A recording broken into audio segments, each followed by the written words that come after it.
Jadi orang tuh kalau ngikutin sektenya Habib pasti goblok, pasti kafir.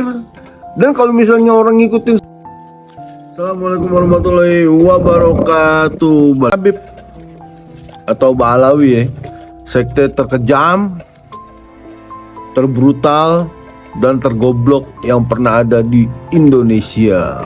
Wow, judulnya kejam banget ya bang ya. Iya kejam.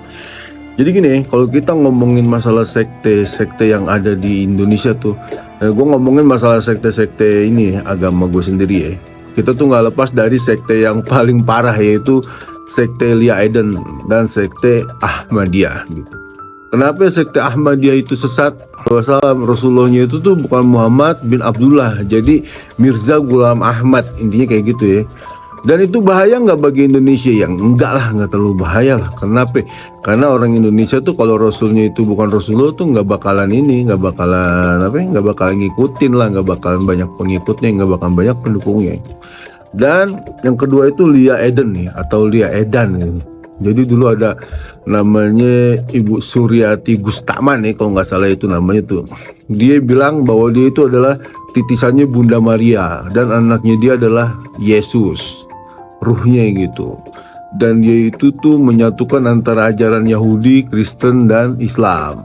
Dan dia itu tuh, sektenya itu tuh sedang menunggu kedatangan Nabi Isa dan Al-Mahdi turun ke dunia. Dan yang lebih gilanya lagi, dia mencampurkan ya antara lelaki dan perempuan dalam cara beribadah gitu. Itu kejam yang enggak lah, terus brutal yang enggak lah, lucu iye gitu. Sampai pada tahun 2015 dia izin sama Pak Jokowi di Monas itu akan mendatangkan UFO dari akhirat gitu katanya. Tapi kan ya orang Islam itu ngeliatnya tuh lucu ya, lucu. Nah, dia sesat ya sesat sesuai dengan fatwa MUI ya, sesat gitu. Ada lagi nih sekte yang terkejam, terbrutal, dan tergoblok yang pernah ada gitu ya. Terkejam gitu. Terkejam itu tuh sekte Habib ini kejam gitu ya, karena dia mencangkokkan nama Rasulullah. Orang Indonesia tuh kalau udah yang namanya Rasulullah tuh udah pasti dia ngikutin. Karena orang Indonesia itu cinta banget sama Rasulullah. Orang Indonesia tuh sayang banget sama Rasulullah. Jadi apapun yang berhubungan dengan Rasulullah, pasti orang Indonesia tuh ngebela, pasti orang Indonesia tuh menyayangi, dan pasti orang Indonesia tuh segala-galanya akan diberikan untuk Rasulullah. Dan sekte ini mengaku adalah zuriatnya Nabi gitu. Yang akhirnya dengan kekerenan orang-orang yang diutus sama Allah tuh, Kiai Imad, Gus Fuad Pleret, dan yang lain-lain, akhirnya terbongkar bahwa dia itu bukan cucu Nabi. Waktu dia menjadi cucu Nabi, dia tuh ngajarin doktrin-doktrin tuh yang terbrutal ya, gue bilang brutal. Jadi gini, kalau lu nggak percaya gue cucu Nabi, ntar Rasulullah akan memerangi lu di akhirat nanti gitu. Terus kalau lu nggak percaya gue cucu Nabi, lu bakalan kualat. Dan dengan dia mendapatkan privilege bahwa dia itu cucu Rasulullah, dia bebas mendoktrin orang-orang tuh di Indonesia tuh dengan cerita-ceritanya itu tuh yang tergoblok ya, gue bilang ya. Contohnya gitu ya. Dia juga punya Tuhan, punya Nabi, dan punya kitab suci namanya cuma satu ya. Jadi Tuhannya dia tuh bukan Allah, Tuhannya dia itu Abdullah Al-Haddad gitu. Terus nabinya dia itu bukannya Muhammad, nabinya itu tuh Abdullah Al-Haddad. Dan orang yang paling sakti menurut dia itu bukannya Rasulullah.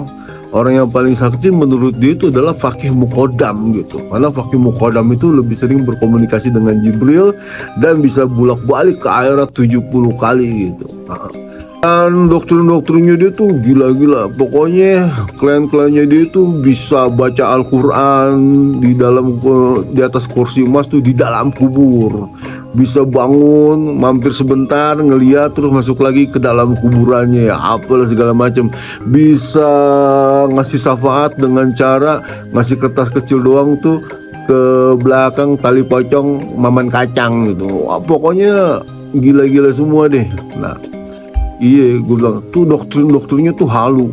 Itu sesat banget, kalau menurut gue tuh sesat banget ya. Yang kedua tuh ini ada peribahasa, lu pernah dengar nggak, misalnya kayak Tuan Ladusing gitu ya, kalau misalnya perang itu pada ngumpet, pada kagak ada. Terus kalau udah perang dia keluar, wah gua lah pahlawannya, bapak moyang gua lah pahlawannya, bapak moyang gua yang paling keren. Nah yang dilakukan tuh kayak begitu gitu loh. Jadi pahlawan-pahlawan kita tuh yang keren-keren tuh, yang hebat-hebat tuh, semuanya tuh marganya tuh dimargain sama marganya dia tuh, dibilang klannya dia, dibilang sektenya dia. Dari pahlawan, pemalsuan sejarah, makam, apalah segala macam dan yang lain-lain sebagainya. Terus dia juga kalau misalnya itu tuh nyerang orang yang gak suka sama dia tuh dengan cara-cara memfitnah. Lu PKI, lu Dajjal, lu Yahudi pesek, apalah segala macam. Ternyata yang PKI itu otaknya otak dia, Aidit, Muso dan Barakbah bersaudara, belum yang lain-lainnya gitu. Yang Dajjal juga haplogrupnya dia, haplogrup G dan lain-lain. Yahudi pesek juga dia, yang membawa darah Yahudi juga dia gitu. Dan terkonfirmasi secara faktual bahwa emang dia tuh darahnya tuh darah Yahudi gitu. Jadi udah fitnah, ngedoktrin, ngebelokin sejarah, nyerang, apa segala macam, gini. Bersyukurlah ya, kita punya Gus Puat Pleret, kita punya Kiai Imad dan yang lain-lainnya gitu, yang dengan gagah berani membongkar masalah nasab ini. Coba lu bayangin, zaman dulu tuh kalau ada orang ngaku Habib aja, gue ini Habib gitu, didatengin sama dia, digebukin sampai bonyok, dihancurin mukanya apa segala macam. Wow, brutal banget lah, udah kayak mafioso zaman sono. Sekarang mah cuman gertak sambal doang, ayo perang, ini perang. Entar mah kalau udah perang mah pribumi yang perang, dia mah ngumpet di kolong rok bininya, kalau kata Kiai Imad gitu. Jadi ini jadi kesimpulan gue ini sekte tersesat, sekte terbrutal, dan sekte tergoblok. Di vlog gue tuh sebelumnya tuh gue menyamakan goblok itu dengan kafir ya.